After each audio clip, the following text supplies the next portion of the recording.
विद्या संबल योजना जो शुरू हुई थी वो अचानक बंद क्यों हो गई, उसके कारण क्या रहे, ये इस वीडियो में आप देख सकेंगे। दोबारा शुरू कब होगी और इसके क्या मानक होंगे, किस प्रकार से लिए जाएंगे, ये कुछ बातें मैं आपको बताऊंगा। क्योंकि विद्या संबल को लेकर के भी जो बेरोजगार युवक युवतियां हैं उनमें बहुत उत्साह था कि हमें एक बार तो लगें, 5 महीने 8 महीने जो भी है। हालांकि ये कोई परमानेंट भर्ती नहीं है और हमेशा पहले भी होता रहा है, लेकिन अचानक ब्रेक क्यों आया इसके बारे में अभी देखिए आप। ये सूचना मिली है कि कुछ जिलों में विद्या संबल योजना में अचानक क्यों लगा ब्रेक। कुछ जिलों में जारी आदेश वापस ले से बड़ा असमंजस। रिक्त पदों का निर्धारण, अब पहला कारण तो ये है कि रिक्त पद है उनका निर्धारण साला दर्पण से नहीं, IFMS 3.0 से संभव। एक तो ये कारण रहा कि साला दर्पण वाला नहीं माना जाएगा। सरप्लस शिक्षकों की पोस्टिंग के बाद फिर तय होंगे रिक्त पद।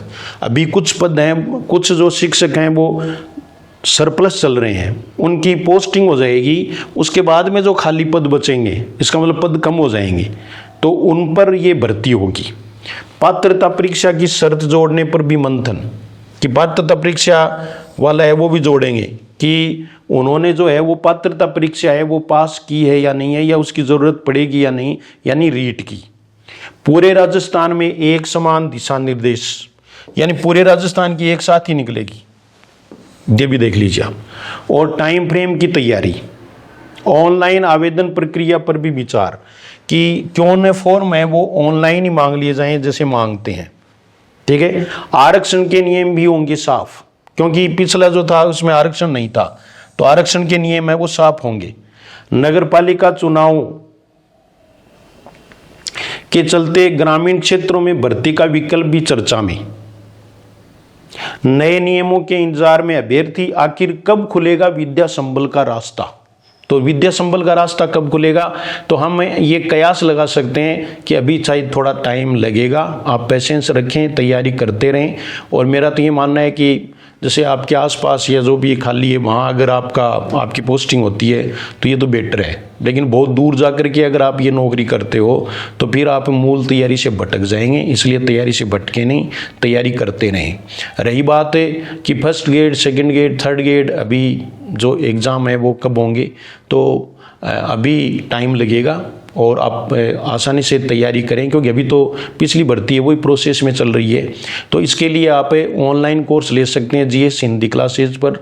और आप जो हैं वो first grade, second grade, third grade तीनों का ही ले सकते हैं। थर्ड ग्रेड वाला है वो रीट मेंस के नाम से है, काफ़ी अच्छा रहा है। और इस बार 2 कारण हैं कि या तो जीके में से जीके वाली बाध्यता हटाएंगे, वरना पेपर सरल आएगा। पेपर सरल आ जाए तो बाध्यता हटाने की ज़रूरत नहीं है भाई। पेपर के लिए तो वैसे 40% के लिए, पेपर फर्स्ट के लिए ऐसा सुना गया है कि अध्यक्ष महोदय ने मना कर दिया है कि 40% वाला नियम तो लागू रहेगा, लेकिन पेपर है उसका सरलीकरण होगा। वो सरलीकरण ही तो हम चाह रहे हैं, वो हो जाए, फर्स्ट ग्रेड के सिलेबस में थोड़ा चेंज हो जाए तो हमें राहत मिलेगी। तो आप तैयारी में लगे रहें, धैर्य का फल मीठा होता है। और आप है वो इतने उतावले भी न हो। ऐसे 2-4 दिन से खूब भगदड़ मच रही थी विद्या संबल के नाम से, मैं चुप बैठा था, मैंने कोई वीडियो इस संबंध में नहीं बनाया, क्योंकि इसका जो मूल जो था न वही ठीक नहीं था। इसलिए लग रहा था कि सफल नहीं होगी योजना, और वो नहीं हुई, इसलिए मैंने इसका वीडियो वो नहीं बनाया। कुछ ज़िलों में इसके वो निकल भी गए आदेश, लेकिन वो वापस ले लिए गए हैं। और ये ताज़ा सूचना थी जो मैंने आपको सुना दी है।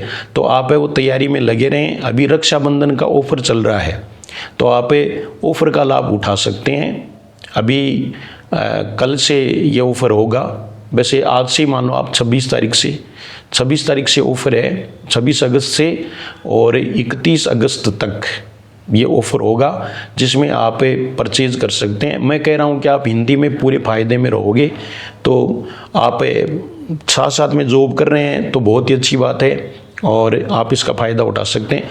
ऑफलाइन अगर आपको कोचिंग करनी है तो उसकी तारीख थोड़ी सी बदल दी है। 2 सितंबर से नया बैच आधार क्लास से झुंझुनू में हाउसिंग बोर्ड में आई और वहाँ शुरू होगा सुबह 8:30 बजे।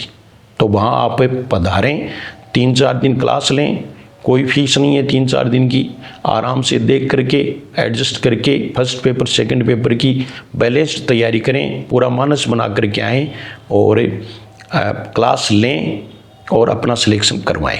Thank you very much.